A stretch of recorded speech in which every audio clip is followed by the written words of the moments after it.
Udah live. Oke, kita mulai berarti ya. Bentar. Lagi beberapa detik lagi, bentar. Kita cuma sejam kok. Ya, bentar. Kita santai aja ngobrol. Nggak ada cut-cut, langsung digas semua. Oke, udah live, Mas. Oke, Assalamualaikum warahmatullahi wabarakatuh. Selamat malam di waktu Indonesia Barat. Kita di sini dari PPI Oxford. Jadi rencananya kita dari tahun sebelumnya, akhir tahun sebelumnya, kita tuh udah rencana untuk membuat suatu program namanya Outreach. Jadi kita pengen share lah tentang informasi kuliah tinggi di luar negeri, yaitu khususnya di Oxford. Cuman gara-gara pandemik, akhirnya kita rubahlah semua ke online sekarang. Nah, itu arahan dari Ibu Presiden PPI Oxford. Nah, sekarang nih sesi pertama kita mulai dulu dengan Brooks University. Nah, kebetulan tuh banyak mungkin orang yang belum paham Brooks University itu apa dan di mana posisinya, bagaimana hubungannya dengan Oxford. Nah, sekarang kebetulan ada dua narasumber canggih dari PPI Oxford, ada Mbak Tessa di sebelah kiri atau kanan saya ini. Mbak Tessa ini ngambil master di luxury marketing. Apa itu luxury marketing? Saya juga nggak paham, nanti kita tanya sama-sama. Yang kedua ada Mas Anggun di sebelah kiri saya. Mas Anggun ngambil MA di publishing media.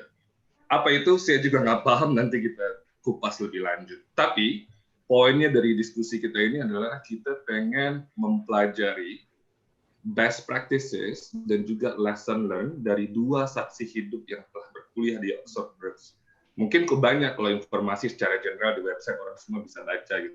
Cuman kalau kita mendapatkan langsung ceritanya, bagaimana kehidupan di sini, bagaimana proses dulu masuk ke sini, nah itu jauh lebih menarik kalau menurut saya. Nah, jadi kita mulai dulu dari awal. Apa sih Oxford Brooks itu? University Oxford Brooks itu apa sih? Mungkin boleh Mbak Tessa atau Mas Anggun duluan yang mau menjawab atau saling melengkapi. Jadi saya mendengarkan. Silahkan. Mas Anggun dulu kali ya. Boleh, Mas Anggun. Oke, terima kasih Mas Rebi yang langsung live dari Oxford. Kita berdua, Tessa di Jakarta, saya di Jogja. Oh iya, lupa saya kasih tahu.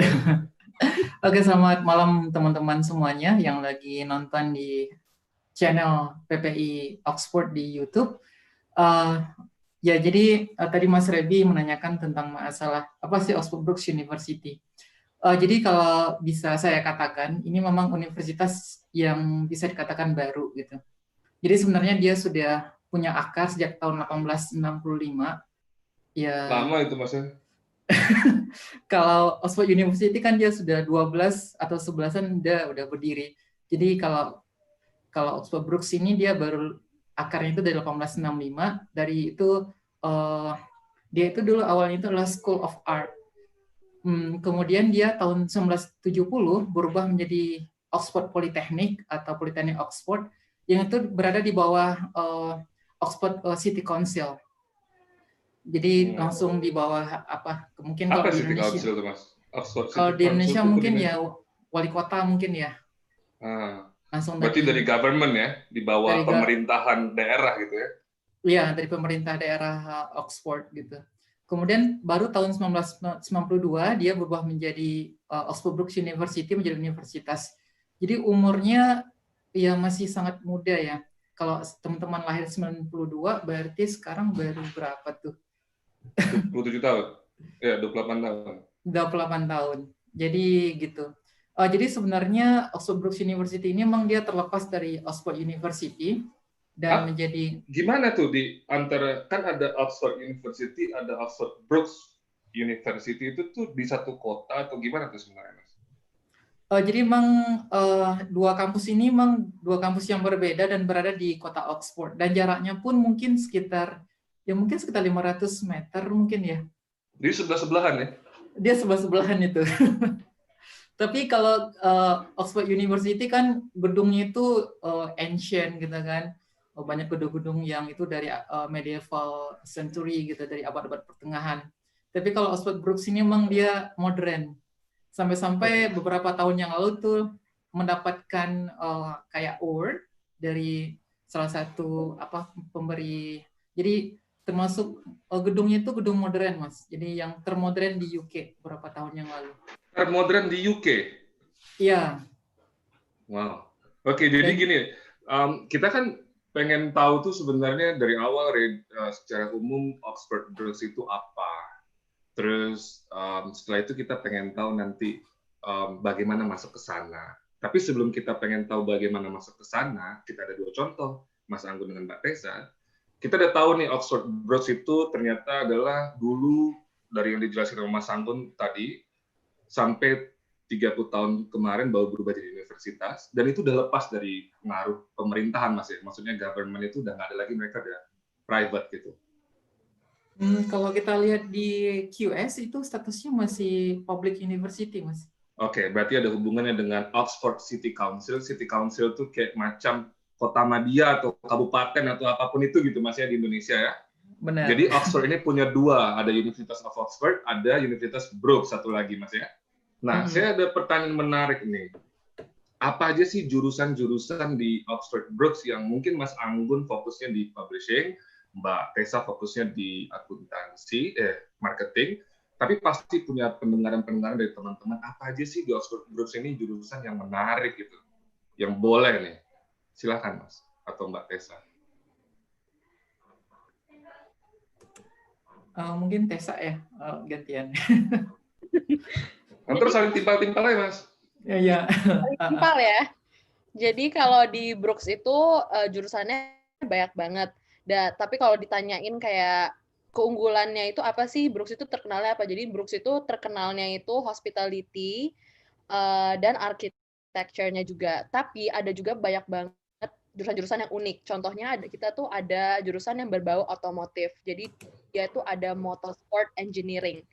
Nah, itu salah satu keunggulannya juga, dan bahkan ada timnya juga sampai mereka tuh launching tahun lalu atau berapa tahun yang lalu, timnya itu kolaborasi dengan anak-anak IT buat autonomous vehicle, autonomous racing vehicle, dan itu juara 1 di UK. Dan itu aku saksiin sendiri karena beberapa bulan yang lalu sebelum kembali ke Indonesia, ada field trip untuk ke Porsche di UK, dan ternyata dikasih lihat yang presentasinya kalau tim otomotif dari Brookes ini, mereka itu launching, mereka punya mobil autonomous racing vehicle ini, racing car ini di Porsche di UK.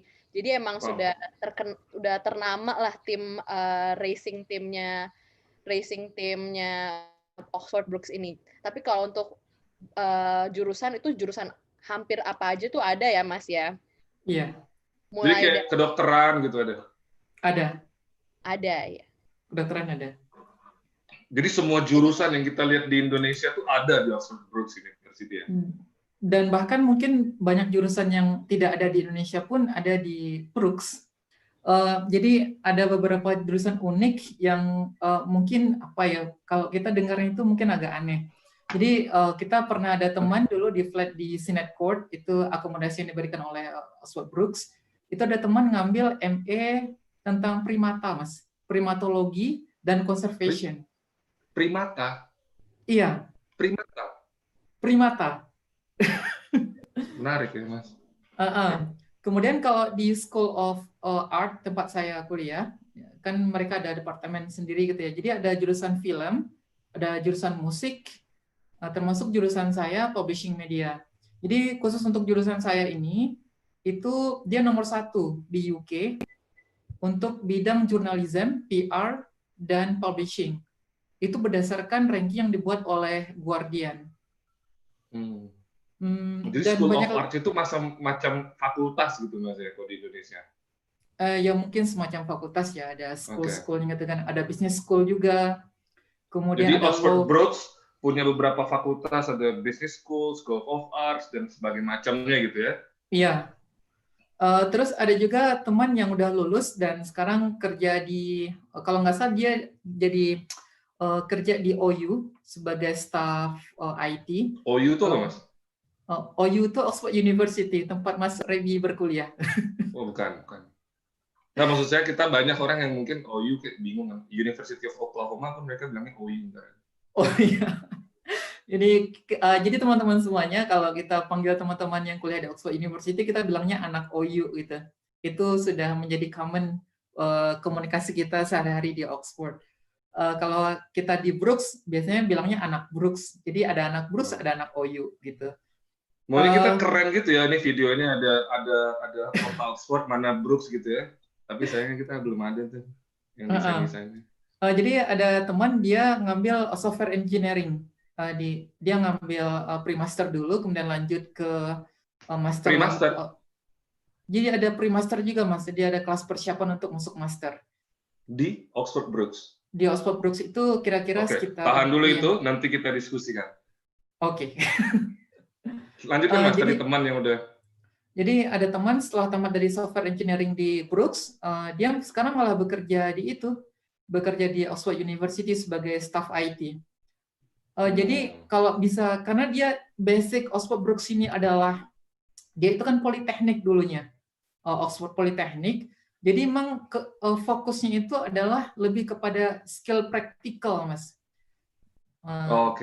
Lebih kepada skill praktikal. Misalnya lebih applied ya, yang bisa diaplikasikan ya. Iya, jadi langsung lebih ke applied science gitu. Jadi teman-teman yang mungkin basicnya dari politeknik di Indonesia, saya pikir bisa membaca informasi tentang Brooks, dan menarik untuk teman-teman yang dari basicnya dari politeknik, termasuk juga teman-teman yang itu basicnya itu dari praktikal. Seperti saya seorang penerbit, ada teman-teman yang bekerja di hotel gitu. Dan untuk jurusan hospitality-nya tadi yang disebut oleh Mbak Tessa, itu peringkatnya sekarang peringkat 9 besar dunia. Hospitality itu mencakup apa aja, Mbak Tessa? Atau Mas Anggun? Saya bingung hospitality itu tentang apa gitu. Silakan Mbak Tessa. Kasih contoh satu aja. Contoh hospitality itu contohnya ini. Oh, jadi saya kebayang. Hospitality, tahu saya ada teman kita juga yang ambil hospitality ya Mas ya.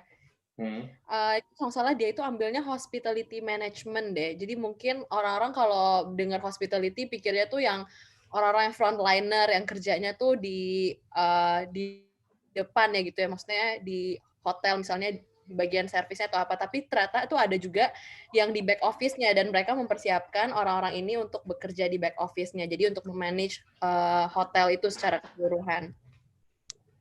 Itu nomor 1 ya, hospitality-nya Oxford Brooks ya?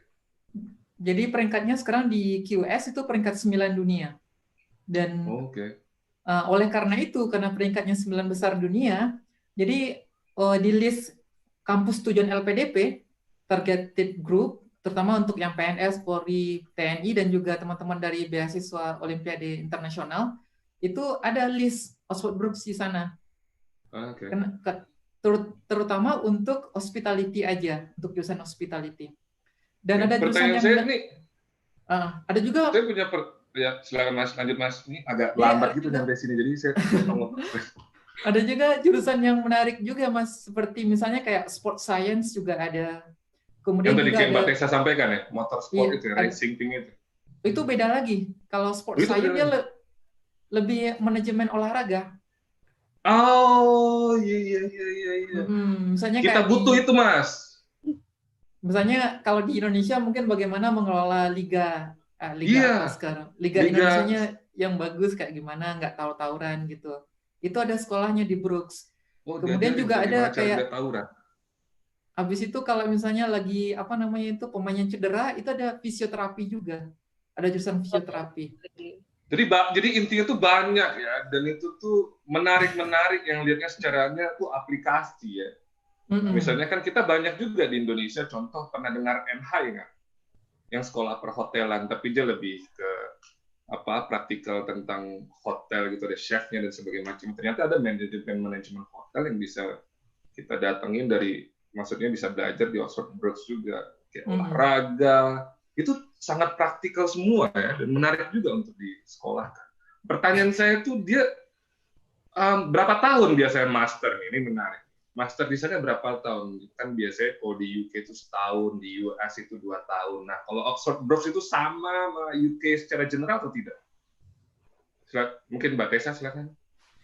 Kayaknya kalau misalnya untuk durasinya itu berbeda-beda ya untuk setiap jurusannya. Karena kalau Kalau arsitek itu masternya itu 2 tahun. Sedangkan kalau saya dan Mas Anggun ini hanya setahun. Tapi kita ada opsi untuk placement atau mungkin orang lebih kenalnya sebagai internship.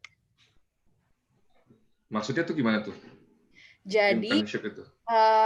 jadi sebenarnya ada 3 mode ya Mas ya. Ada part-time, bisa kuliah part-time, bisa full-time, bisa sandwich juga. Kalau sandwich mode ini jadi dia ditambahin lagi setahun. Misalnya kayak saya kan setahun doang, tapi karena sandwich mode jadi 2 tahun, 1 tahun laginya itu untuk internship di UK atau di negara lain juga sebenarnya boleh, tapi karena kan kita apply-nya untuk sandwich mode di Oxford Brookes yang lokasinya di UK, jadi secara langsung juga visanya 2 tahun untuk di UK. Sebentar. Jadi ada yang pertama itu part-time dalam setahun waktunya, tapi dia boleh sekolah sambil part-time maksudnya. Boleh sekolah sambil kerja. Nah, kalau part-time ini saya baca di lamannya Brooks, itu durasinya bisa beda-beda. Kayak tadi ada jurusan apa tuh yang part-time-nya bisa sampai 8 sampai 9 tahun durasinya. Ada Buset. lagi yang 6 tahun. Jadi mungkin selama itu dia bisa sambil bekerja, mungkin karena kendalanya sambil bekerja ya. Jadi diberi keringanan tuh sampai selama itu. Tapi mungkin itu lebih applied untuk warga negara Inggris atau warga negara Eropa ya, karena itu durasinya lama banget kan, dan harus didampingi dengan visa kerja juga yang pastinya. Nah, kalau mungkin yang lebih bisa masuk ke kita, orang warga negara Indonesia, adalah yang full time atau sandwich mode ini. Yang full time itu setahun top gitu? Atau gimana Ya. maksudnya? Iya, kalau jurusan Kalau cuma setahun ya setahun, kalau kayak arsitek 2 tahun ya 2 tahun. terus yang kedua alternatif pilihannya sandwich mode itu setahun ditambah perpanjangan setahun lagi gitu nggak? Betul sekali, setahunnya lagi itu ya untuk internship ya, untuk magang. Jadi masih di dalam naungan dan masih dalam disponsor oleh Brooks. Oh, jadi kita dibayarin sama Brooks buat sekolah setahun kayak buat internship setahun itu? Maksudnya disponsori ini adalah karena kan kalau kita sebagai foreigner mau kerja di UK, pokoknya non-EU, itu kita harus ada sponsor. Jadi kita harus disponsor oleh perusahaan yang mau meng-hire kita. Nah, karena posisinya ini kita dianggapnya ini masih student, jadi makanya dibilangnya itu internship, magang, bukannya full-timer pekerja. Karena kalau kita dari magang sudah pindah ke full-timer pekerja yang full-time, itu kita harus diberikan sponsor oleh perusahaan tersebut. Visanya juga diubah tuh dari tier 4 jadi tier 2 kalau nggak salah. Jadi sponsor yang maksud di sini adalah karena kita tuh warga negara asing, jadi untuk mengontrol dikasih lah dari Brooks ini ngasih kita tuh kayak blessing atau ini orang gue nih, lu aman di sini, begitu kan maksudnya. Kalau ada apa-apa ntar Mbak Tessa kemana-mana, Brooks ditelepon sama imigrasi di sini gitu kan. Betul. Oh, biar aman. Siap, mantap. Terus kalau misalnya internship-nya itu kita dicariin atau bagaimana Mbak prosesnya? Kan kebetulan Mbak Tessa ngambil internship.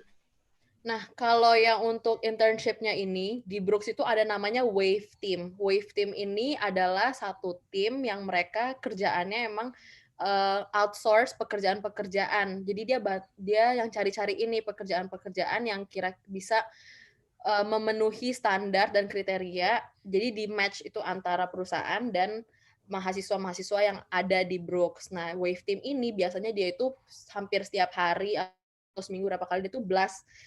Dia tuh distribute email ya ke mahasiswa tentang job opportunities yang ada. Jadi itu benar-benar Brooks kasih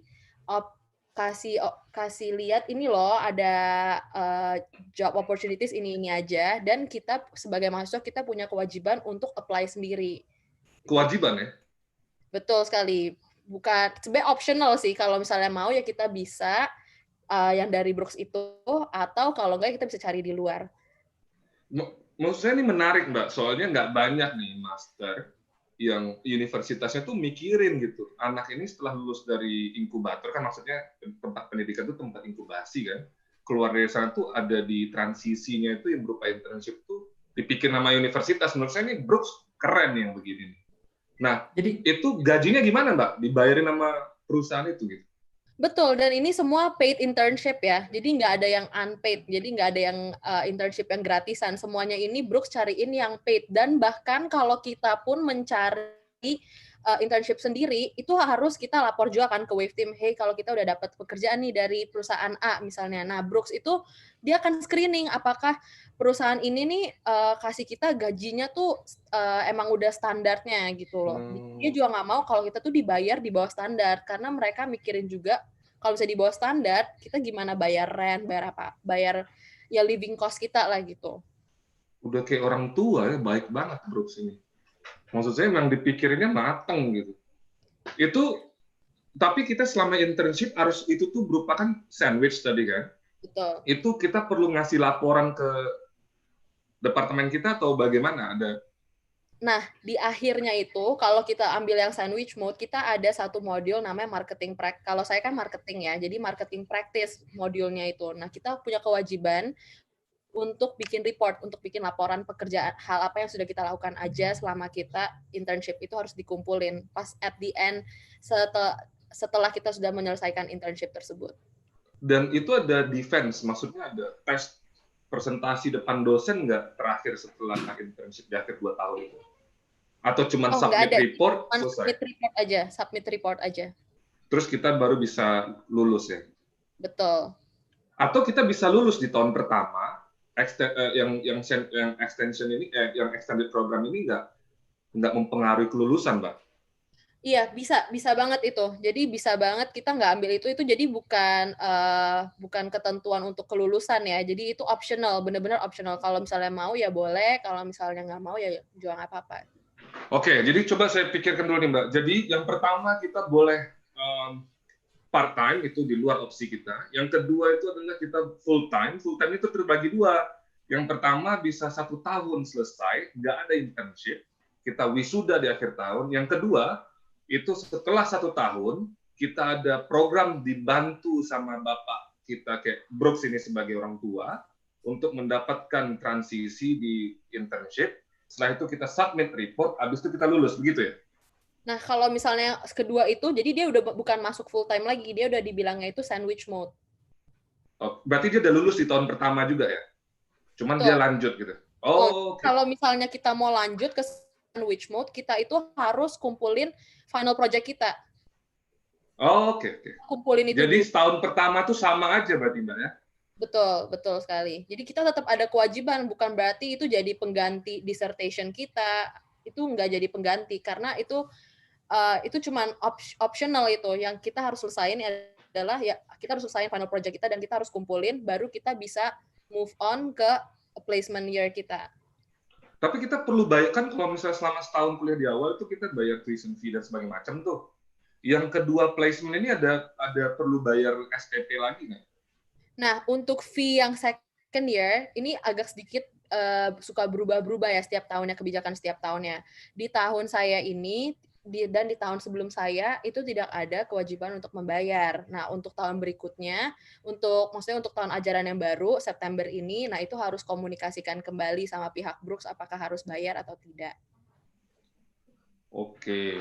Nah, saya punya pertanyaan terakhir nih, masalah sandwich. Sandwich ini soalnya enak. Maksudnya ini bagus, dan ini mungkin untuk diaplikasikan di universitas di Indonesia juga. Maksud saya, kita bisa belajar banyak dari yang bagus, ya kan? Misalnya nih, saya lulus, terus masuk ke placement kedua, saya apply itu internship, saya nggak dapat apa-apa pekerjaan, Mbak. Terus gimana dong? Nah, kalau nggak dapat apa-apa, ya sorry tuh, saya harus kembali ke Indonesia. Oke. Gitu. Jadi itu nggak masalah ya, kalau saya nggak dapat ya sudah, tapi kalau saya dapat nih opportunity-nya bagus gitu ya. Betul, jadi juga pembelajaran buat sayanya, kenapa saya nggak bisa dapat, apa yang bisa saya perbaiki ke depannya gitu ya. Betul. Mantap. Oke, kalau gitu. Oke, jadi silakan Mas Anggun. Ya, saya mau nambahin apa yang disampaikan oleh Tessa tadi terkait dengan masalah bagaimana Brooks ini sangat memperhatikan karir masa depan buat mahasiswanya dan juga buat para alumninya. Jadi hampir setiap bulan itu Mas pasti ada kayak di Indonesia itu kayak career day gitu. Di Brooks-nya tapi? Di Brooks, jadi kita ada kayak aula besar gitu, tempat common room gitu kan. Ada ya biasanya buat nyantai, buat belajar biasanya. Jadi itu disulap jadi kayak career day. Jadi kayak pameran lowongan kerja gitu. Dan itu hampir setiap bulan ada. Jadi semua orang Gara-gara itu saya punya 2 teman. Saya punya 2 teman dan itu menarik ceritanya. Satu dari OU dia, S1-nya dari Oxford University, dan yang kedua ini dari orang Cambridge, Indonesia atau orang mana, Mas? orang UK. Oke. Terus satu lagi dia dari Cambridge University. Jadi kalau dari ranking globalnya, kalau di QS itu kan OU nomor, kalau di QS ya nomor 3 atau nomor 5 gitu ya. Kalau di THE nomor 1, Oxford University. Kalau di QS itu Brooks itu sebenarnya cuma ranking 383 rankingnya. Walaupun dari setiap jurusan itu beda-beda rankingnya. Kayak ranking jurusan saya itu nomor 1 di UK untuk publishing media. Hospitality dia nomor 9 sedunia. Itu beda-beda. Jadi teman yang OU ini dia diledekin sama temannya. Kenapa sih kamu masuk Brooks gitu kan? Kamu kan udah anak OU, kenapa masuk ke Brooks? Terus dia bilang, saya mau kerja di penerbitan katanya. Dan di OU nggak ada jurusan penerbitan. Makanya saya harus pindah ke Brooks. Ternyata memang teman ini memang dia punya passion di bidang buku gitu. Dia suka penerbitan, dia suka baca-baca buku, dan memang ingin bekerja di perusahaan penerbitan. Sampai dia masuk ke Brooks gara-gara itu. Teman yang Cambridge ini juga kayak gitu kasusnya. Jadi ya, apa jadi namanya? Kita, ya, dan jadi teman-teman, emang tergantung kebutuhan kita di mana gitu, Mas. Iya, jadi teman-teman biasanya itu mereka sudah punya apa ya? Sudah punya visi untuk masa depannya mau kerja di mana gitu. Dan Wah, makanya ini yang paling berat ini, Mas. Visi. Kadang-kadang kabur kita ngelihat, Mas. Jadi kuliah di Brooks itu memberikan kita arahan, kamu setelah lulus MA ini mau jadi apa sih gitu. Dan makanya teman-teman saya itu walaupun kalau di jurusan saya di publishing itu memang nggak ada yang kayak tempat desa, nggak ada tambahan 1 tahun untuk internship. Tapi kita di departemen Mas Anggun nggak ada sandwich ya? nggak ada tambahan 1 tahun. Tapi biasanya sejak semester 1 kita udah ditawarkan untuk internship selama ada yang 1 bulan, yang 3 bulan. Yang paling ramai ini setelah Maret ini, Mas, ramai sekali. Ada yang di OUP, Oxford University Press, ada yang di Pearson, Macmillan. Tapi gini, Mas, internship itu kan di semua universitas tuh menawarkan gitu, program untuk internship. Tapi saya jarang mendengar ada posisi kayak sandwich yang diceritain sama Mbak Tessa tadi. Maksudnya university ini tuh emang ngejar bola gitu. Nah, kalau internship yang dari Mas Anggun yang ditawarin ini hanya sekedar ditawarkan atau ada dibantu juga sangat ekstra dari universitasnya, jurusannya? Dan itu dosen-dosennya sangat care sekali. Dan kelebihan Brooks itu adalah untuk jurusan saya ya, mungkin jurusan lain juga hampir sama. Jadi hampir 70% dosen-dosennya itu adalah orang praktisi yang mereka ngambil kayak teaching certificate untuk postgraduate, habis itu mereka bisa jadi dosen gitu. Dan itu misalnya kayak, jadi kelebihannya karena kita diajarkan oleh orang-orang praktisi. Jadi ada dosen saya itu dia lulusan Cambridge University, dia sudah bekerja di sebuah penerbitan besar di academic publisher itu udah 20 tahun. Terus ada juga yang sudah bekerja di Penguin tuh dia 30 tahun gitu. Jadi emang kita diajarkan oleh orang-orang yang sudah tahu tentang dunia industri. Jadi emang oke. Tapi mereka tuh care nggak, Mas, untuk placement untuk internship atau hanya bro, ini ada pengumuman internship nih, kalian daftar deh. Tapi mereka nggak peduli gitu. Atau mereka sebenarnya care juga? Itu dibantuin, Mas. Jadi misalnya kayak ada world interview gitu. Jadi memang perusahaan-perusahaan penerbitan ini didatangkan ke kampus dan kita diundang untuk menghadiri acara itu. Dan kalau kita beruntung dan cocok dengan perusahaan itu, biasanya itu akan direkrut untuk internship. Oke. Dan kebanyakan teman-teman yang bagus kinerjanya ketika internship, mereka bisa dikontrak lebih permanen gitu. Oke. Makanya teman-teman silakan Mas, silakan. Jadi ada teman saya orang Prancis, dia bela-belain ngambil second master di Brooks karena dia pengen kerja di Oxford katanya, di sebuah penerbitan di Oxford.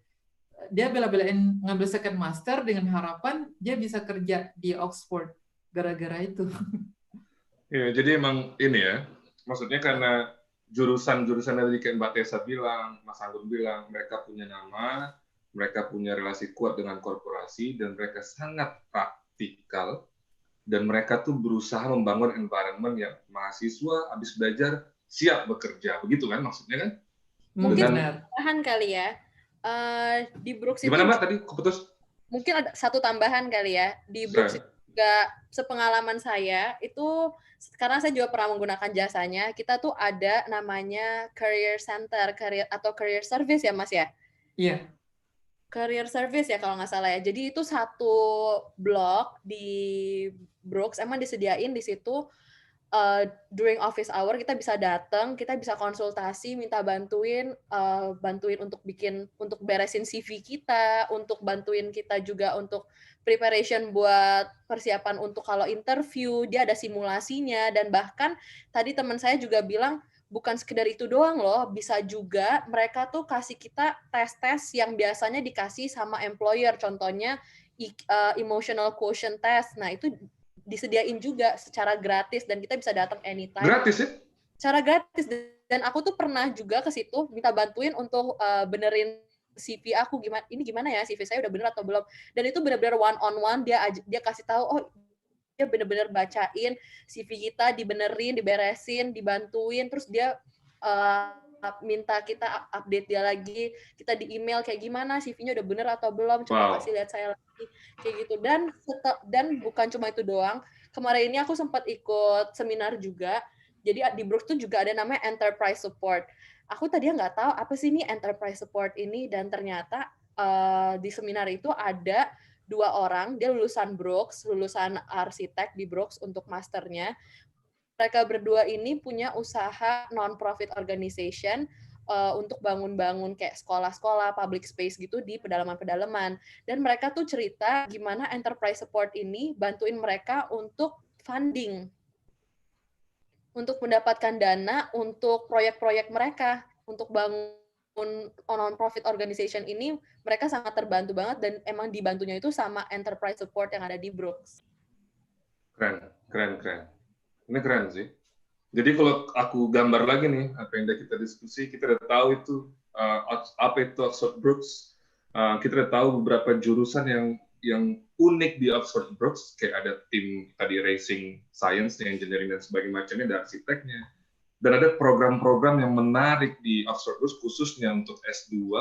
Ada program yang disebut dengan sandwich, bisa 2 tahun perpanjangan. Dan Brooks ini menawarkan peluang untuk mendapatkan transisi period dari mahasiswa menjadi pekerja dan berupa internship itu juga, dan mereka sangat mendukung semuanya dari persiapan CV sampai interview sampai placement sampai di akhir pun diminta report, kan itu luar biasa menurut saya. Nah setelah itu dosen-dosen dari Mas Anggun singgung bagus-bagus, kredibel, jadi fasilitasnya juga tadi ada career center-nya luar biasa, kampusnya modern. Nah, pertanyaan saya terakhir nih tentang regional sebelum kita masuk ke cerita-cerita Mbak sama Mas Anggun berdua. Bagaimana kehidupan ininya, mahasiswanya, student life? Nah, ini kan kadang-kadang orang-orang pengen tahu banget nih, gimana di sana? Jangan-jangan, wah kita nih dikucilkan, atau aduh susah nih kita join-join gabung sama abang-abang yang lain, bule-bule ini. Gimana kira-kira ceritanya itu? Ya kalau untuk masalah student life-nya itu, saya cerita demografi dulu ya, berapa mahasiswa Indonesia yang sekarang lagi kuliah di Brooks. Jadi kalau hitung-hitungan kita nih, saya baru dapatkan informasi dari Ketua ISOP, Mas Wilson, mungkin lagi nonton sekarang. Hai Mas. Mas Wilson kalau nggak salah dia ngambil computer science, dia masih S1 dari Jakarta, dari ngambil tahun terakhir nih kayaknya, Mas Wilson. Jadi kata Mas Wilson, sekarang kita di Brooks, anak-anak Indonesia, itu ada 13 orang, Mas. Ada 13 orang dari foundation sampai S3. Foundation itu, itu persiapan sebelum masuk S1, gitu. Jadi, ya, kita ntar ada talk tuh tentang foundation. Ya. Jadi sekarang kita ada 13 orang, kemudian alumninya sekarang udah ada 31 orang. Jadi kalau udah 13 orang, berarti ya nggak kesepian gitu. Dan biasanya kita sering ngumpul tempatnya Tesa tuh. Jadi Waduh, sekarang Tesa di Indonesia susah. jadi kita Base sering, camp ya? iya ada base camp. Jadi kalau kita liburan Indonesia bisa, rembuk ya? Jadi tiap minggu pasti ada pertemuan untuk kumpul-kumpulnya gitu. Kadang di tempat kita kan ada di Kauli ya. Kauli itu dekat-dekat apa namanya itu bagus tuh jalan karena dia menyediakan banyak restoran Asia dan juga teman-teman biasanya kalau belanja bumbu masakan Asia biasanya ke sana gitu. Bagi Terus yang ada nggak juga tahu Kauli di mana, cek Google Maps Kauli, Cowley. Siap, lanjut Mas. Itu jadi teman-teman jangan merasa kesepian kalau kuliah di Brus karena setahu saya memang belum banyak orang Indonesia yang belum tahu tentang keberadaan Brooks University ini. Jadi Belum tahunya banyak orang Indonesia yang belum tahu. Gimana tuh? Belum banyak orang Indonesia orang yang Indonesia tahu. yang tahu. Oke. Belum banyak orang Indonesia yang tahu tentang Belum. keberadaan Oxford Brooks University. Oke, makanya kita bikin ini biar semua orang tahu gitu Oxford Brooks. Kalau Mbak Tessa gimana? Ada pengalaman menarik nggak mengenai kehidupan mahasiswa di sana? Bagaimana interaksi dengan orang-orang? Ya, mungkin ada lokal juga di sana. Ya, kalau di sana sih puji Tuhan enak ya. Cuacanya juga enak. Terus kalau untuk teman-temannya juga walaupun kita orang Asia dan kadang mereka tuh juga nggak tahu Indonesia tuh di mana ya. Tapi waktu kita bilang berarti kita boboin. Betul, kita bilang Bali. Wah, mereka baru Bali itu di Indonesia. Iya, Bali itu di Indonesia gitu. Nah, mereka mulai tahu gitu. Oh, Indonesia yang banyak yang sunshine ya, yang tropical country gitu. Baru mereka tahu dan mereka welcome banget sama kita ya. Kita nggak pernah tuh ngerasa kayak diskriminasi atau rasisme gitu selama di Oxford. Dan juga ya kayak tadi Mas Anggun bilang, cari makanan apapun itu gampang di Oxford. Banyak restoran-restoran juga. Mungkin kalau restoran Indonesia emang tidak ada, tapi kan kita ada Ibu Yani ya yang menyediakan jasa catering untuk makanan-makanan Indonesia. Ada di bawah sini. Setiap hari Jumat itu dibuka. Mau disponsorin Bu Yani nih kayaknya. Nah, terus juga mungkin ada yang bingung kalau untuk rumah ibadah gimana. Nah, mungkin Mas Anggun juga bisa cerita kali ya kalau di dekat kalau tempat ibadah itu juga gampang dicarinya ya Mas ya. Gimana pengalaman Mas Anggun? Jadi karena saya nggak mau bilang diri saya religius gitu ya. Cuma kan saya mencoba untuk paling nggak sehari itu saya pergi ke masjid gitu. Jadi ada masjid di sana Mas ya? Jadi dari flat saya itu di Senate Court itu cuma 10 menit ke masjid ke Central Mosque-nya Oxford gitu. Kemudian di kampus di Brooks sendiri pun itu ada musola Mas dan bagus, tempat duduknya bagus. Kemudian setiap Jumat mereka nyediain syekh untuk jadi khotib Jumat. Dan kalau kita punya masalah-masalah keagamaan dan juga masalah-masalah kayak well-being gitu ya, masalah psikologi, itu kita bisa langsung konsultasi dengan syekhnya gitu. Jadi kalau saya puji Tuhan saya di sana bergereja di Hillsong dan kalau di gereja sih banyak ya. Sebentar. Kalau teman-teman yang baca di poster kita baca kan di bawah biografi singkat tentang Mbak Tessa tuh dia aktif juga di gereja, ini luar biasa. Silakan Mbak. Nah jadi gereja tuh lumayan banyak. Jadi pokoknya jangan khawatir, rumah ibadah ada ya teman-teman di sana. Jadi gereja mulai dari gereja Katolik, gereja Anglikan, gereja orang Ortodoks. Kalau saya di Hillsong, nah itu ada dan saya puji Tuhan banget saya punya kesempatan untuk beribadah dan melayani di situ. Jadi saya juga bukan ketemu teman-teman sebaya saya atau yang senior saya yang diverse dari banyak negara, dari banyak kota di Indonesia juga, kayak Mas Anggun kan dari Jogja, saya dari Jakarta, tapi saya juga saya punya kesempatan untuk ketemu anak-anak dari berbagai belahan dunia juga, dari berbagai suku dan ras. Jadi itu pengalaman juga karena bisa belajar banyak lah. Berarti masalah peribadahan aman, masalah makanan Asia aman, ada bumbu-bumbu Asia aman. Terus kawan-kawan di sini juga asik-asik. Kalau mau jalan-jalan dekat juga di Oxford ini banyak ya? Atau boring nggak sih kota Oxford? Tambahan lagi Mas Rebi, mungkin teman-teman yang suka sport, terutama suka bulu tangkis atau misalnya suka futsal atau sepak bola gitu ya. Kebetulan kita PPI Oxford itu kan tiap tahun ngadain Garuda Cup. Dan itu kayaknya sudah 5 kali kita adakan. Biasanya tuh Ini setiap sponsor. bulan Maret gitu kita ngadainnya. Kemarin kita sampai perempat final sih. Nah, Jadi itu terus jangan disebut, Mas. Kalau juara baru disebut. Kalau perempat final jangan disebut. jadi teman-teman untuk pokoknya masalah sportnya juga oke, karena kan kita punya latihan teman-teman bulu tangkis biasanya hari Minggu tuh. Tiap hari Minggu latihan bulu tangkis. Kalau kita anak-anak futsal biasanya itu tiap hari Sabtu pagi kita. Jam 9 pagi udah Oke. bangun dingin-dingin udah nyampe ke lapangan di OU itu. Berarti olahraga pun menarik. Kalau misalnya Mbak Tessa, menurut Mbak Tessa, kota Oxford membosankan nggak? Kota Oxford sih mungkin karena lokasinya juga strategis ya. Jadi mungkin kalau Oxford itu aku bilang tuh dia lebih asri. Nah, kalau orang-orang kayak aku yang lebih sukanya upbeat, nah jangan khawatir guys. Kita bisa naik Oxford Tube cuman 1 jam doang ke London. Jadi cuma 1 jam ya ke London? Betul sekali. Dan waktu itu juga aku punya kesempatan untuk ke Blenheim Palace, itu sekitar 45 menit kali ya kalau naik bis. Jadi itu tempat lahirnya Winston Churchill, dan itu bagus banget sih buat teman-teman yang misalnya Lihat di sini nih, ini gambarnya di sini. atau aku juga punya temen tuh, dia orang Bulgaria, kenapa dia pilih Oxford nih agak unik ya, kenapa dia pilih untuk berkuliah di kota Oxford, di Oxford Brookes, itu karena dia itu ngefans banget sama Harry Potter. Oh, oke. Nah, mungkin orang-orang yang suka Harry Potter bisa relate lah ya, kenapa pilihnya kota Oxford. Gitu. Iya. Tinggal tambah satu lagi gitu, semakin kuat dia mau ke kota Oxford. Terus ini nih kita bahas tentang umum yang terakhir. Bagaimana peluang beasiswa di sini yang Mas Anggun dan Mbak Tessa yang tahu gitu? Mungkin kalau beasiswa lebih ke Mas Anggun kali ya, karena Mas Anggun ini awardee LPDP. Oke, tapi beasiswa, jadi Indonesia tuh cuma bisa masuk ke Brooks dari beasiswa LPDP saja kah? Atau ada beasiswa yang lain yang mungkin Mas Anggun atau Mbak Tessa tahu? Oke, untuk peluang beasiswa, jadi saya pribadi seperti yang disampaikan oleh Mbak Tessa tadi, jadi memang saya mendapatkan beasiswa LPDP, saya award di tahun 2017, tapi berangkatnya baru 2019. Jadi saya nunggu 2 tahun. Tapi enaknya Karena COVID? Kenapa Mas? Enggak. Karena COVID. Iya, tapi enaknya Bukan kalau karena COVID. bukan. Ya, enaknya memang kalau beasiswa LPDP memang di cover semuanya.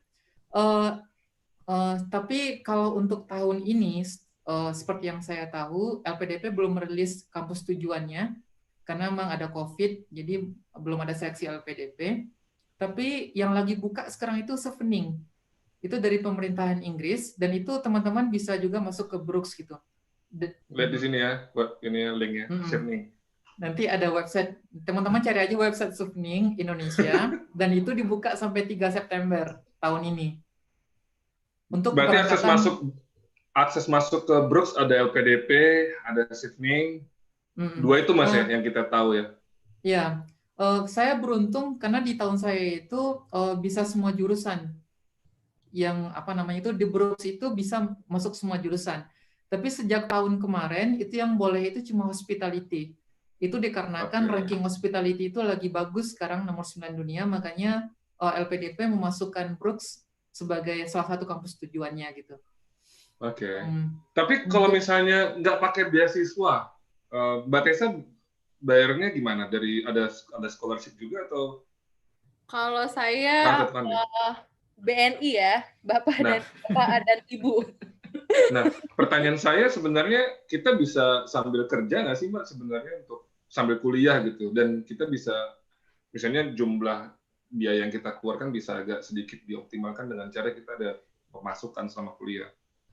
Nah, kalau misalnya kita kan sebagai student itu kita dapatnya tier 4. Nah, di tier 4 itu nanti kalau udah keluar visanya ada namanya BRP. BRP itu kayak KTP kali ya kita bilangnya ya.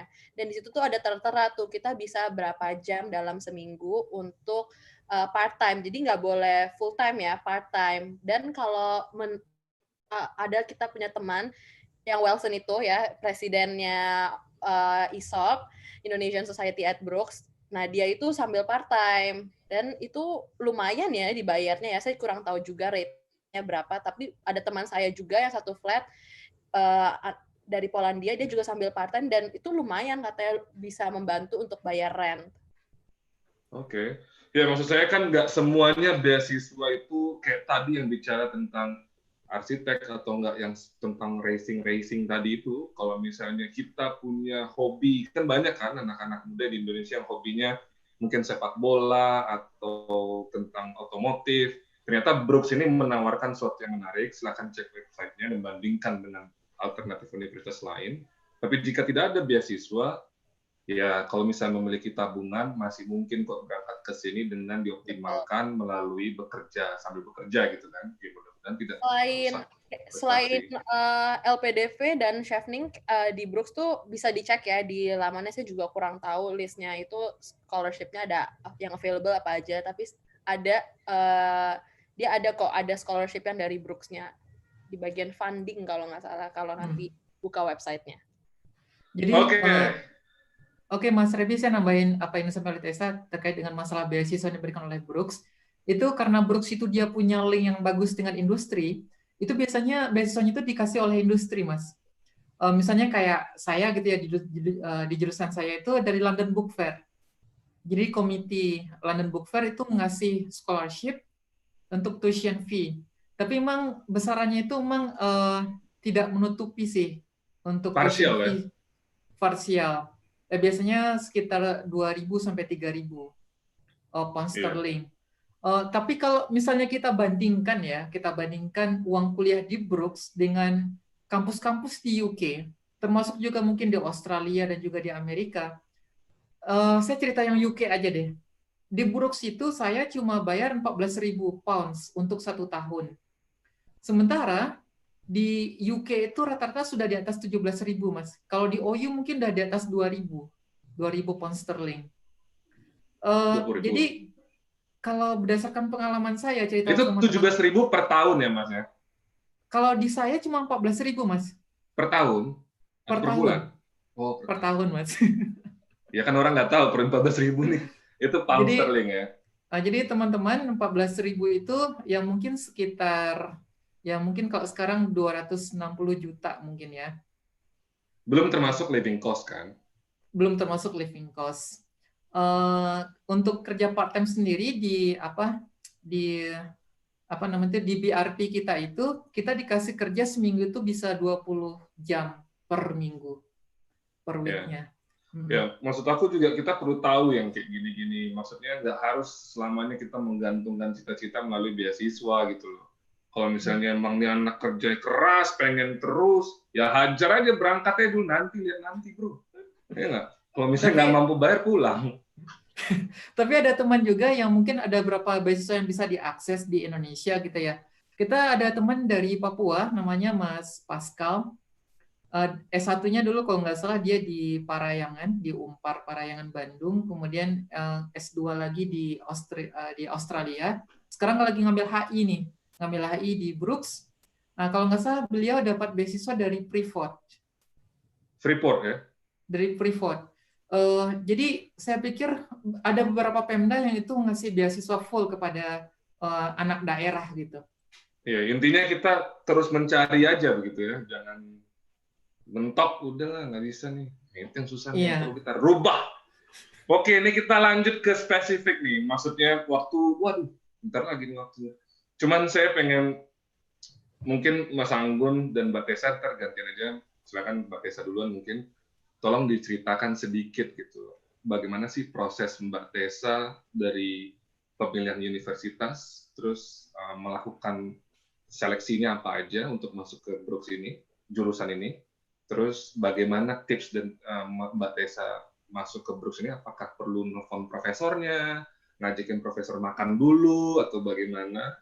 Terus yang terakhir adalah apa sih best practice sama lesson learned dari perjalanan hidup Mbak Tessa dari Brooks University ini?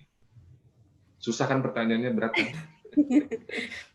Jadi kayak mungkin udah baca di highlight aku tuh lulus, aku lulus bulan Juni, terus aku langsung berangkat bulan September. Jadi aku nggak ada working experience sama sekali. Nah, aku tuh udah persiapinnya, sebenarnya tergolong mepet kali ya, aku tuh persiapinnya sekitar dari bulan Maret atau Februari gitu. Nah, itu aku dibantu oleh agent. Nah, aku nggak di-endorse atau nggak disponsori oleh agent tersebut ya. Jadi kalau aku pakai agentnya itu Jack Study. Nah, agentnya ini nggak ambil biaya sama sekali. Jadi dia benar-benar bantuin. Dan kalau untuk requirement-nya apa aja, waktu itu aku cuman cukup ya selain dokumen-dokumen pribadi kayak kartu keluarga dan KTP dan lain-lain, paspor, kita juga diperluin secara akademik tuh diperluinnya transkrip karena aku S2, transkrip S1 aku, dan dia juga perlu hasil ujian IELTS. Kalau untuk prosesnya sendiri sih tergolong cepat ya, mungkin agak IELTS-nya berapa sih minimum requirement? IELTS-nya kalau nggak salah Nggak dilihat Mbak ya, soalnya Mbak Tessa IELTS-nya tinggi banget, ini nggak ngeliat minimum requirement. Sorry. Kalau saya yang cupu-cupu ini perlu saya baca dulu nih berapa ya requirement-nya? puji Tuhan itu 6 ya? Kalau nggak salah 6 atau 6,5 kali ya. 6. Silakan aja lihat di website ya, ini website-nya. Website ya mungkin berbeda-beda, beda jurusan beda-beda. Saya juga kurang paham. Cuman itu mungkin kalau teman-teman repot nih urus sendiri, mungkin bisa minta bantuan agent. Kayak aku tuh minta bantuan agent dan ya dibantuin banget semuanya dan nggak pakai biaya apapun itu kan. Terus tadi apalagi Mas pertanyaannya? Proses seleksinya itu Mbak cuma daftar lewat agent aja, apakah perlu ada pendekatan ke dosen, kenalan dulu, atau langsung daftarnya sesuai aplikasi di website? Itu sih pengen tahu. Waktu itu aku sebenarnya seleksinya itu berdasarkan jurusan yang aku mau. Jadi jurusan yang aku mau ini kan tergolong masih baru ya.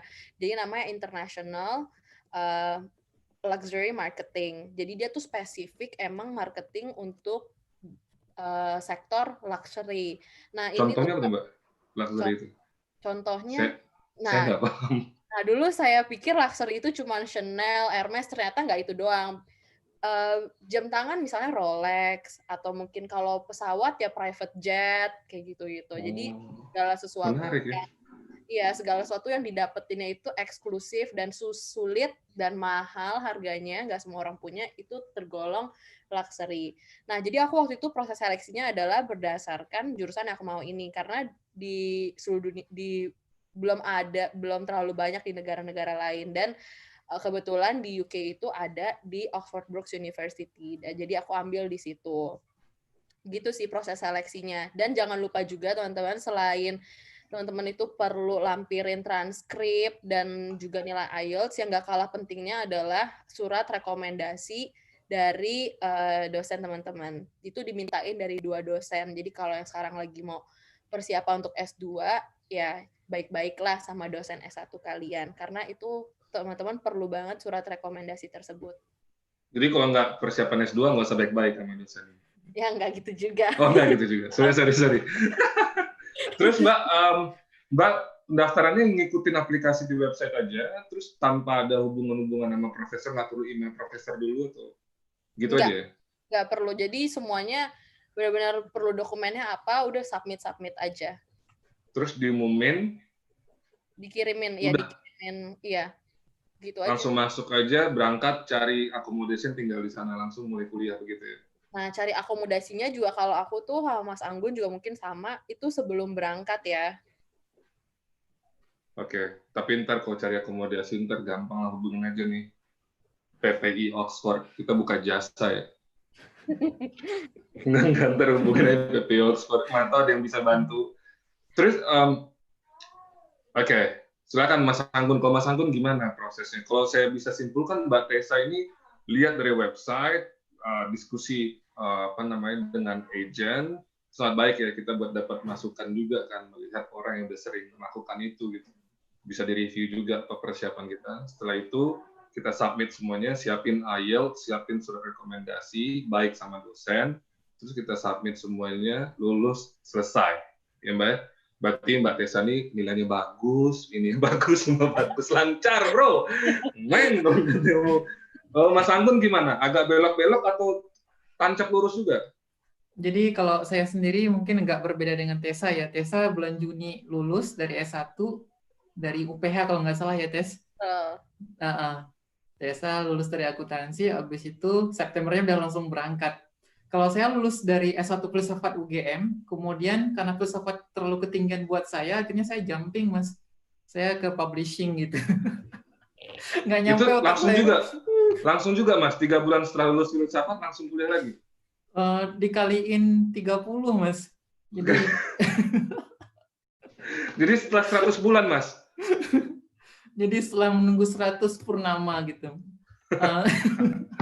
Tapi menarik ini, kita punya Tessa yang fresh graduate, kita punya Mas Anggun yang udah 100 purnama baru melanjutkan sekolah. Tapi itu jalan setelah 100 purnama sama 1 purnama sama aja, Mas? Lurus aja atau agak berbeda. Kalau Tessa kan, kalau saya boleh cerita, Tessa ini kan kuliahnya udah internasional ya, SMA-nya udah internasional juga. Jadi Tessa udah di atas 8 tuh IELTS-nya tuh. Kalau saya memang berliku karena saya lulus UGM tahun 2010, kemudian saya belajar bahasa Inggris dulu. Karena ketika S1 saya cuma punya TOEFL 373. Itu ekivalensi dengan IELTS berapa, Mas? IELTS 3,5, Mas. Oke. IELTS 3,5. Ya, jadi saya memang banyak mengembara dulu, belajar bahasa Inggris sampai ke Pare yang Kediri saya. Tapi saya lebih banyak belajarnya di Jogja sambil merintis usaha gitu. Saya pernah kerja di UGM 1 tahun, habis itu saya bikin usaha sendiri di penerbitan buku. Oke. Jadi Mas Anggun udah punya penerbitan buku, terus Mas Anggun sambil belajar hidup lah, belajar bahasa Inggris, punya penerbitan buku, terus Mas Anggun lanjut sekolah.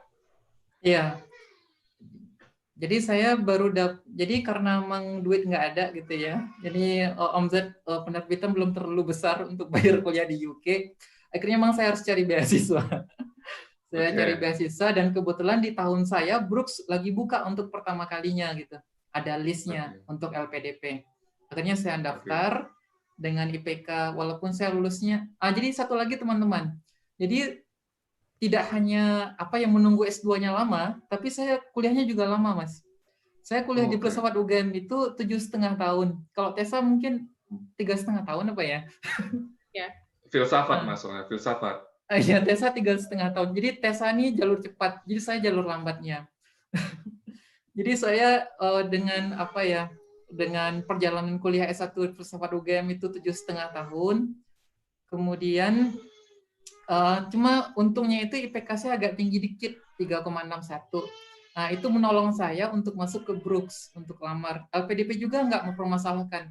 Nggak pernah ditanya kenapa kamu kuliah kok sampai 7,5 tahun gitu. Nggak ditanyain, Mas. Yang penting IPK-nya bagus. Jadi gitu. Jadi 2017 saya dapat LPDP, kemudian baru berangkat 2019. Jadi prosesnya itu memang kalau saya nggak pakai agen, saya emang mandiri gitu. Emang dari dulu suka ngejomblo gitu kan, yang jomblonya lama. Jadi saya lamar. Gimana Mas Rebi? Itu langsung di daftar biasa atau perlu ngubungin profesor gitu, Mas? Karena saya karena saya sudah biasa ngejomblo dan saya cari sendiri, termasuk cari istri juga sendiri, itu nggak dicariin sama orang tua. Jadi saya cari websitenya sendiri, dan itu dari website Brooks itu kita dialihkan namanya itu UK Pass gitu. Nah, jadi UK Pass itu adalah website khusus untuk bagi teman-teman dari seluruh dunia yang pengen melamar di kampus di UK, dia masuk ke sana.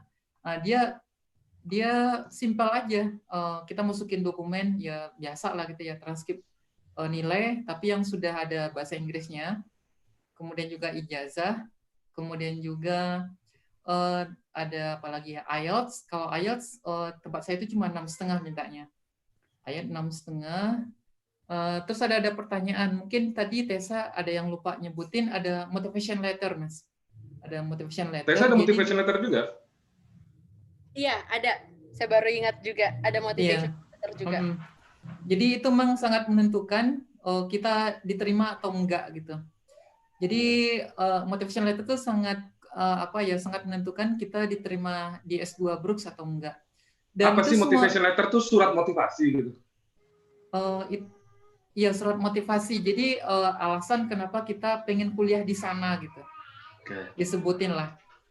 Kalau saya pribadi kan, kalau motivation letter saya ke Brooks itu adalah saya memang pengen mengembangkan pertama industri penerbitan di Indonesia, kedua itu memang karena keilmuan penerbitan di Indonesia itu memang belum terlalu berkembang gitu.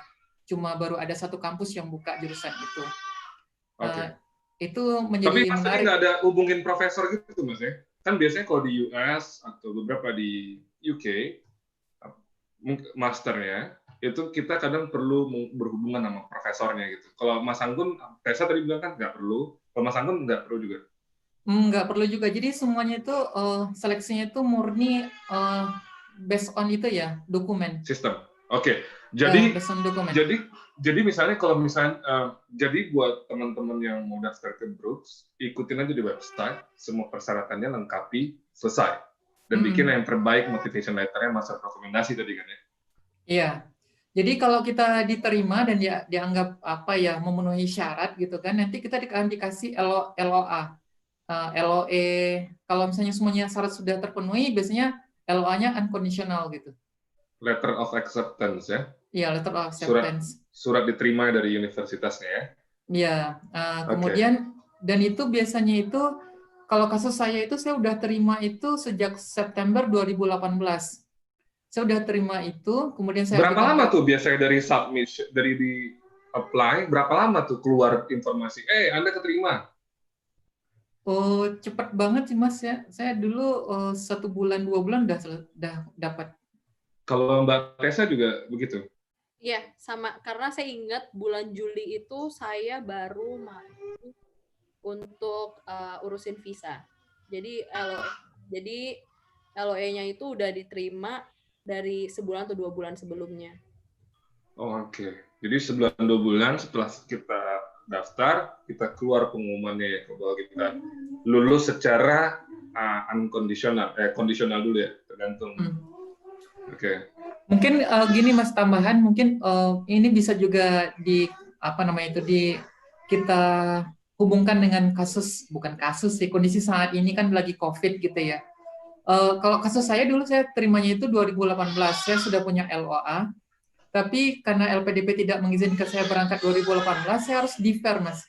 Jadi LOE itu bisa di-defer. Bisa diperpanjang untuk tahun berikutnya gitu. Mungkin kita bisa cerita kalau teman-teman yang akan masuk 2019, 2020 ini kayak gimana sih gitu. Nanti kita bisa cerita panjang lah, karena ini terkait juga di Brooks sendiri pun kan September itu kan semester awal. Dan mereka masih menggunakan sistem online, walaupun penerimaan mahasiswa barunya tetap dibuka, tapi masih online, Mas. Online, oke. Mungkin kalau untuk yang bagian pandemi ini emang mungkin ada yang bingung juga kali ya untuk new applicants, atau kalau misalnya udah dapat LOE dan di Brooks, bisa lihat di official website-nya brooks.ac.uk, itu dia ada laman khusus untuk frequently asked questions tentang waktu lagi pandemi seperti ini. Oke. Nah ini saya mau nanya ini pertanyaan terakhir, sebelum itu saya bakal bacakan ada beberapa pertanyaan dari teman-teman di Instagram kita. Cuman menurut saya ini udah di cover semua, tapi kita bacakan dan kita jawab secara singkat untuk menyimpulkan diskusi kita hari ini. Nah tapi pertanyaan saya terakhir nih. Mas Anggun dulu deh. Setelah Mas Anggun jalanin perjalanan hidup di Oxford Brooks, apa sih satu best practices, kayak satu hal yang Mas Anggun pengen share, ini penting banget. Maksudnya kita perlu mengikuti hal itu yang selama Mas Anggun jalanin. Dan yang kedua adalah menurut Mas Anggun, kan kita ada pandemik semua nih. Mas Anggun punya visi tadi, saya pengen mengembangkan publikasi di Indonesia. Setelah Mas Anggun menjalankan kuliah di Oxford Brooks, pasti Mas Anggun juga korban website kan. Lihat website dulu kan nggak ada yang ngomongin kan. Kayak website-nya kayak cocok nih sama gue nih, gue ambil. Menurut Mas Anggun, setelah Mas Anggun jalanin kuliah ini, emang membuka nggak itu? Secara singkat aja Mas, silakan. Kebayang nggak Mas pertanyaan, perlu saya ulang lagi? Kebayang sih. Oke, jadi sebenarnya saya cukup kaget dengan program master yang ada di Brooks ini, karena sangat-sangat praktikal sekali. Jadi saya sampai itu diajarkan untuk belajar InDesign dan Adobe XD, itu untuk bikin website. Dan itu diajarin detail-detail dari yang hal-hal yang kecil gitu loh, Mas. Selama ini saya berpikirnya kalau lihat teman-teman di Indonesia ngambil S2 itu kan pada review-review jurnal semua gitu kan. Tapi saya kerjanya itu bikin desain cover buku, desain layout buku, bikin website, kemudian juga bikin bisnis proposal dan juga bisnis bisnis model gitu. Jadi ini emang kuliah S2 ini emang sangat praktis sekali gitu.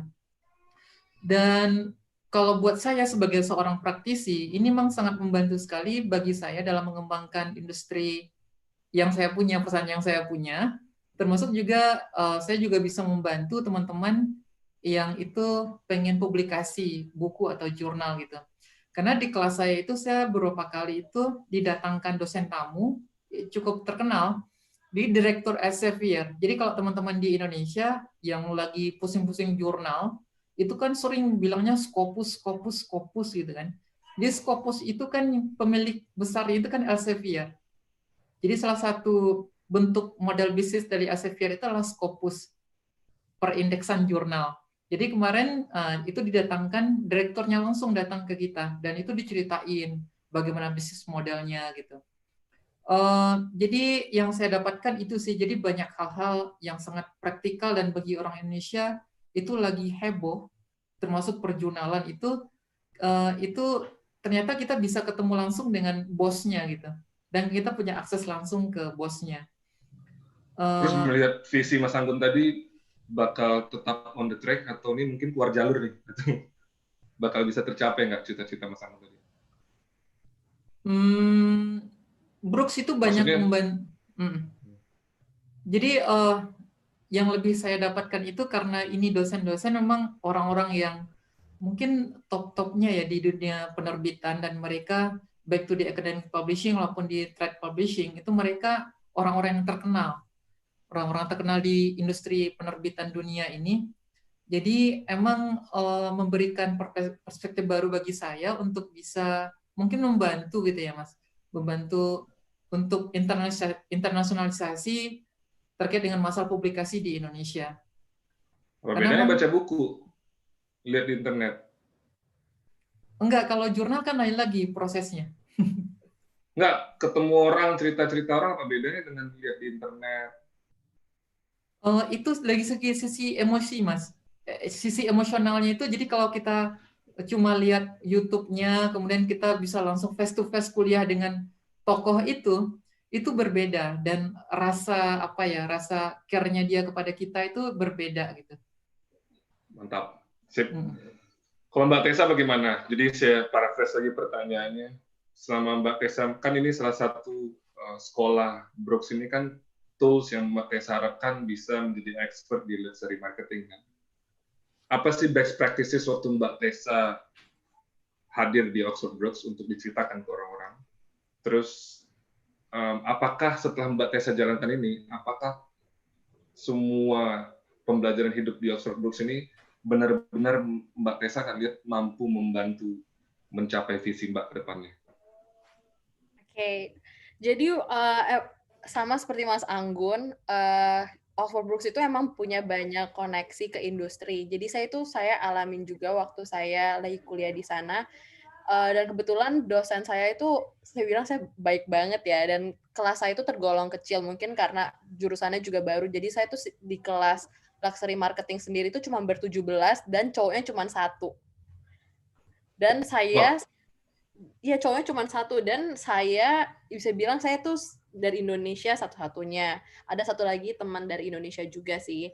Nah, jadi kecil banget ya skopnya, jadi kita bisa deket banget sama dosennya, dan dosennya itu juga sering banget dateng-datengin orang-orang dari industri. Kayak waktu itu, jadi kita buka wawasan banget. Dulu kita selalu pikir kayak, sebelum saya masuk ke luxury marketing, juga saya selalu pikir kayak, oke, luxury itu tentang handbags, tentang tas, tentang jewelry, tentang yang sparkly. Ternyata nggak cuma itu doang. Ternyata barang antik yang ada di museum itu juga luxury loh, karena orang udah nggak bisa beli, apalagi itu orang udah nggak bisa beli lagi, dan dia punya historical value. Jadi benar-benar buka wawasan banget. Jadi tuh nggak cuman melulu kerjanya tuh harus di LVMH, kerjanya itu harus di Hermes baru tuh luxury, nggak harus kayak gitu juga. Kerja di museum pun jadi curator gitu, kalau kita emang sukanya lihat baca-baca tentang history juga, it's luxury juga. Atau bisa juga kerja di finance, bisa juga kerja di industri finance, kita atur-aturin keuangan orang, itu juga termasuk luxury, karena orang yang punya uang itu kan juga orang yang berada lah gitu lah ya. Jadi kita aturin keuangan mereka itu juga termasuk luxury juga gitu. Jadi benar-benar buka wawasan. Dan kalau untuk tracknya saya ini, saya masih sangat berharap, dan itu emang passion saya.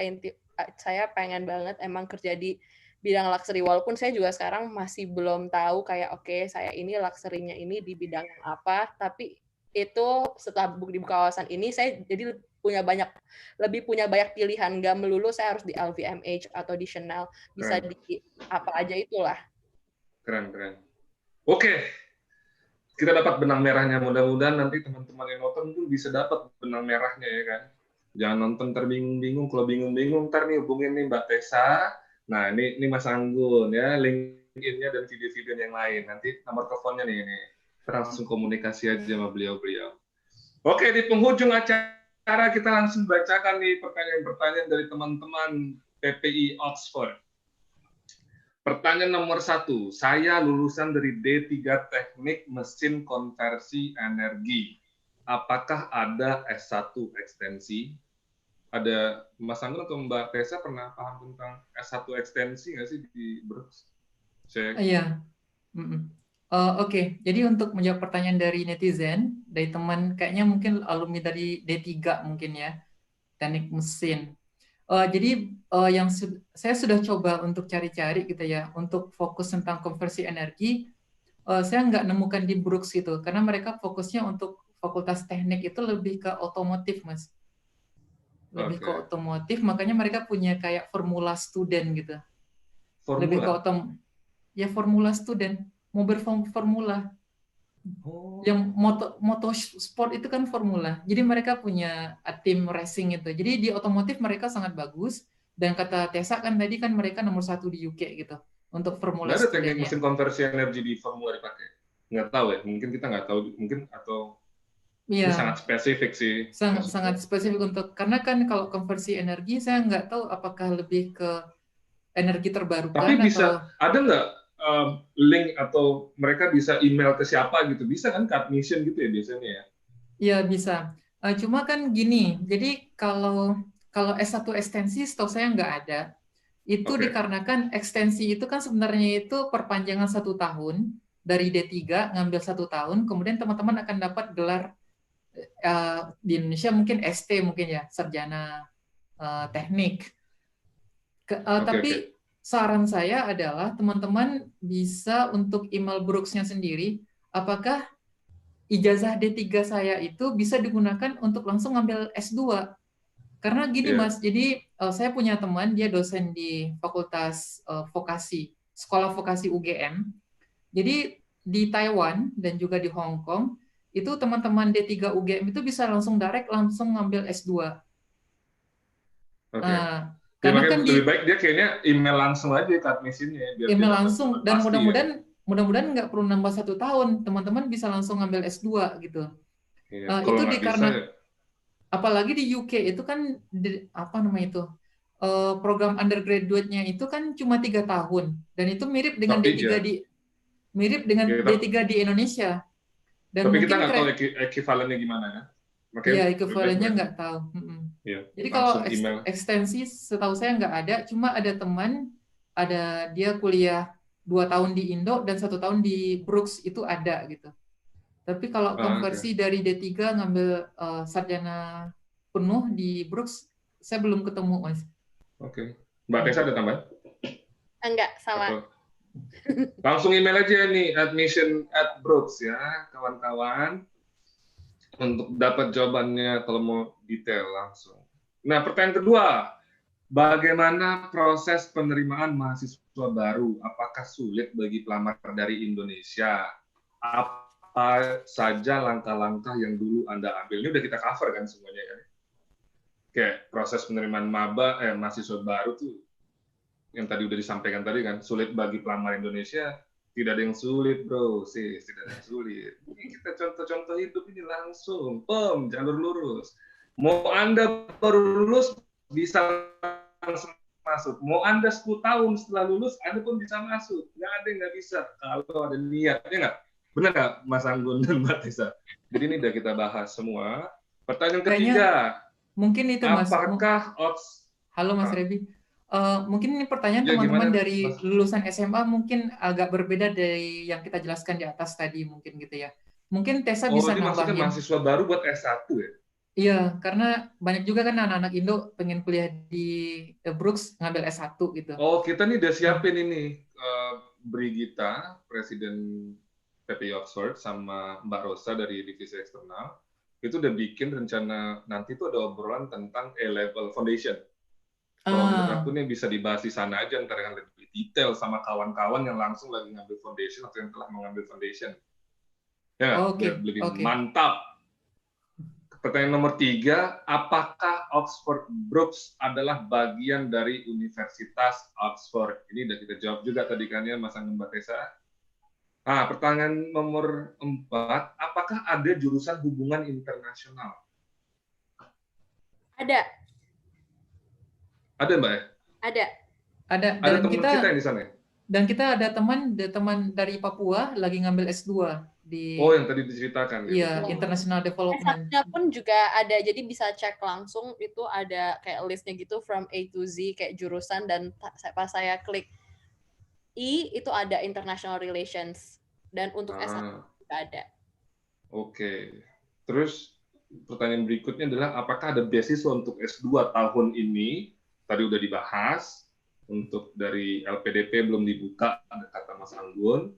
Terus yang kedua, Chevening lagi bukaan malahan.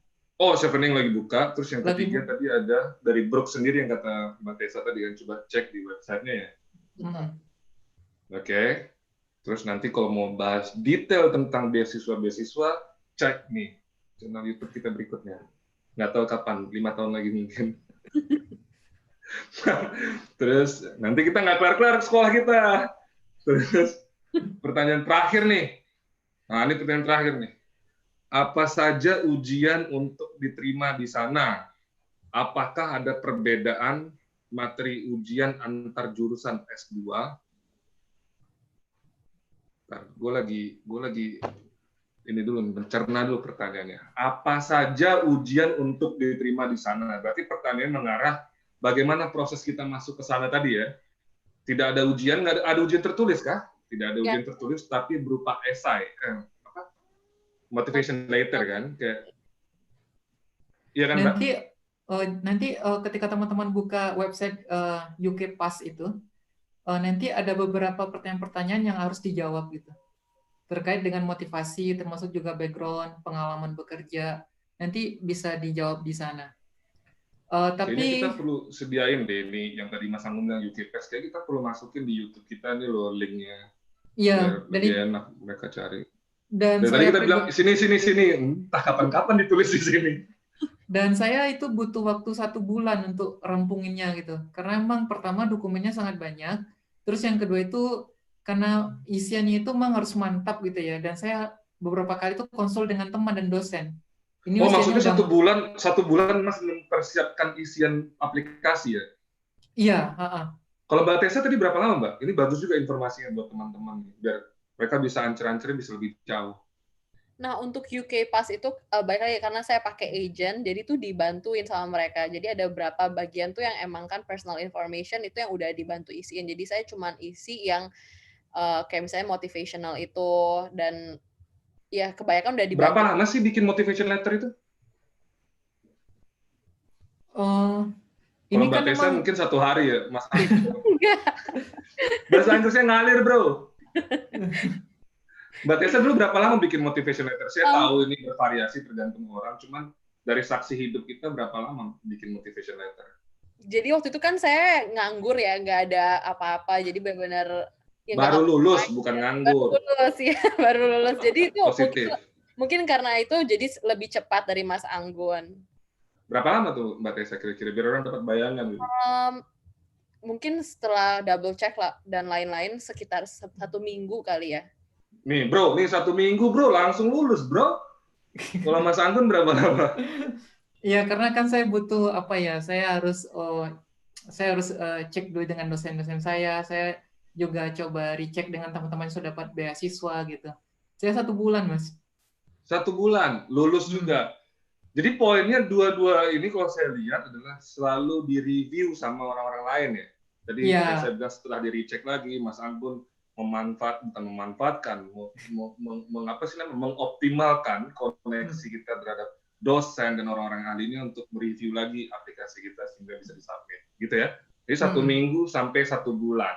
Jadi bagi teman-teman tuh nggak ada masalah. Kalau kalian nggak bisa bahasa Inggris, kita sama-sama nggak bisa bahasa Inggris, tapi sebulan juga bisa selesai, gitu kan poinnya. Tapi tidak ada ujian tertulis atau tes. Mbak Tessa atau Mas Anggun pernah dengar teman-teman yang lain ada ujian tertulis gitu, salah satu persyaratan? Nggak ada sih ya, sejauh ini saya nggak pernah dengar ada teman-teman yang masuk Brooks perlu ujian tertulis. Oke. Ya.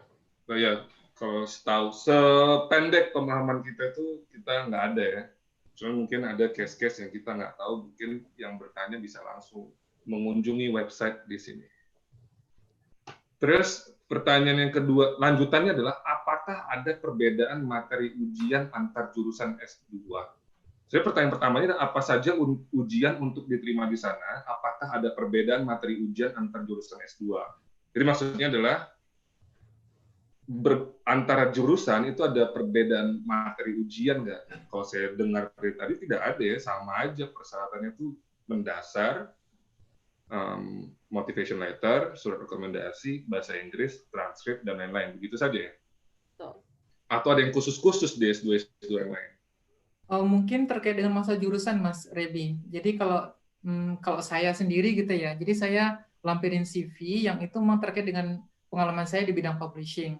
Termasuk saya diriin penerbitan sendiri, kemudian saya pernah ke Frankfurt Book Fair sama Kuala Lumpur Book Fair gitu, dan ikut beberapa course tentang penerbitan. Dan itu sangat membantu karena memang mereka lebih suka dengan orang-orang yang sudah tahu itu ya dengan jurusan yang akan diambil. Di kelas saya itu ada 60 orang dan itu rata-rata sekitar 70% itu memang orang sudah experience. Minimal mereka 1 tahun 2 tahun sudah bekerja di penerbitan. Akhirnya mereka ngambil S2 di penerbitan gitu. Oke. Kalau di luxury marketing ada persyaratan khusus gitu nggak, Mbak Tessa? Seingat saya sih nggak ada ya, tapi mungkin setiap tahun takutnya ada perubahan, dan menurut saya websitenya Brooks itu informasinya very detail, jadi mungkin bisa kembali lagi ke websitenya untuk double check lagi requirement-nya ada berubah atau enggak. Siap. Oke, berarti udah dijawab ya semuanya. Kalau misalnya yang detail-detail mungkin kayak arsitek, mungkin ada portofolio, kita nggak tahu juga, bisa dicek langsung ke websitenya. Mungkin situ aja pertanyaannya dari teman-teman Oxford kita ini. Jadi kita cukup. Ya mungkin yang di chat mungkin Mas Rebi, kayaknya ada beberapa yang maksudnya? di chat. Yang di chat Zoom. Mana nih? Saya coba cek dulu nih. Saya nggak buka Zoom, nggak buka. Disampaikan sama Ibu Presiden kita nih, ada taman-taman pertanyaan. Saya nggak buka ini ya. Ada pertanyaan di mana? Di chat Zoom. Ini gaptek buka-buka chat gini nih. Mana chatnya? Ntar dulu nih. Ini ada di Zoom grup chatnya ada tuh. Mana nih? Apa pendapat kalian? Nggak ada pertanyaan nih. Sampai banyak yang ngirim ke saya nih, nggak saya baca-baca. Apa pendapat Mbak Tessa dan Mas Anggun tentang isu diskriminasi gender yang sempat ramai menghantui LPDP beberapa tahun lalu? Wah, ini pertanyaannya, apakah ada anggota PPI Oxford yang pernah merasakan atau mengalaminya? Mungkin bisa dihubungkan ke gender equality selama kuliah di Oxford Brooks ya. Oke. Jadi pertanyaan yang pertamanya adalah, apakah Mas Anggun atau Mbak Tessa pernah mengalami atau mendengar mengenai diskriminasi gender di Brooks? Kita fokusnya di Brooks. Atau di tempat? Di Brooks sendiri sih nggak pernah ya, nggak pernah dengar itu ada diskriminasi gender. Ya ini definisi diskriminasi gender ini seperti apa dulu ya kan? Maksudnya apa kan relatif kan yang melihat sensitivitasnya tuh gimana Mas Anggun? Oh ya mungkin apa ya? Mungkin saya bisa coba hubungkan dengan masalah mungkin teman ini mungkin itu ya. Kalau di Muslim biasanya tuh kan ada ketakutan bagi teman-teman kalau misalnya teman-teman berhijab biasanya. Kalau misalnya di UK kalau misalnya pakai kerudung besar, apakah nanti akan didiskriminasi di kelas sama dosennya atau gimana gitu? Setahu Ada saya nggak itu sih, Mas Anggun? saya menemukan banyak beberapa teman-teman, terutama dari Malaysia dan juga dari Timur Tengah itu dari segi pakaiannya mereka ya berhijab besar lah gitu ya. Dan mereka tidak mengalami itu perlakuan diskriminasi. Jadi tidak ada masalah Tidak ini ada masalah. Ya. Dan termasuk beberapa jurusan itu malahan proporsi perempuannya lebih besar, Mas. Misalnya Tessa tadi, katanya laki-lakinya cuma 1 orang doang. Oh, emansipasi, emansipasi. Tanya perempuan yang memimpin. Kemudian Presiden PPI Oxford kita perempuan, Mas. Kemudian di kelas saya ada 60 orang gitu kan. Kita cowok cuma ada 5 orang, Mas. Dan kita ini apa cowok bego-bego kali Mas ya? Cowok bego-bego kan cowok. Jadi di industri penerbitan sendiri pun sekarang dari segi proporsinya perempuan udah mulai banyak yang masuk. Dan dosen-dosen kita tuh berimbang. Jadi perimbang antara perempuan dan laki-lakinya itu berimbang. Oke, jadi pokoknya kita secara Mas pribadi dan Mbak pribadi atau pertemanan dekat Mbak atau Mas tidak ada mengalami gender equality, diskriminasi gender ini ya? Termasuk itu Mas, mungkin agak radikal bagi orang Indonesia gitu ya, mungkin agak sensitif bagi orang Indonesia. Oh, saya nggak suka yang sensitif-sensitif.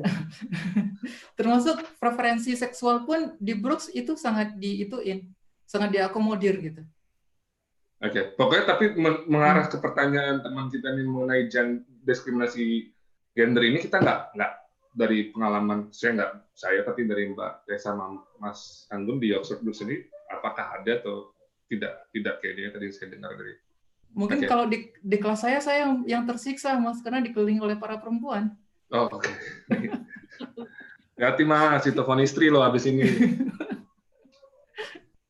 Terus pertanyaan terakhir nih dari teman-teman.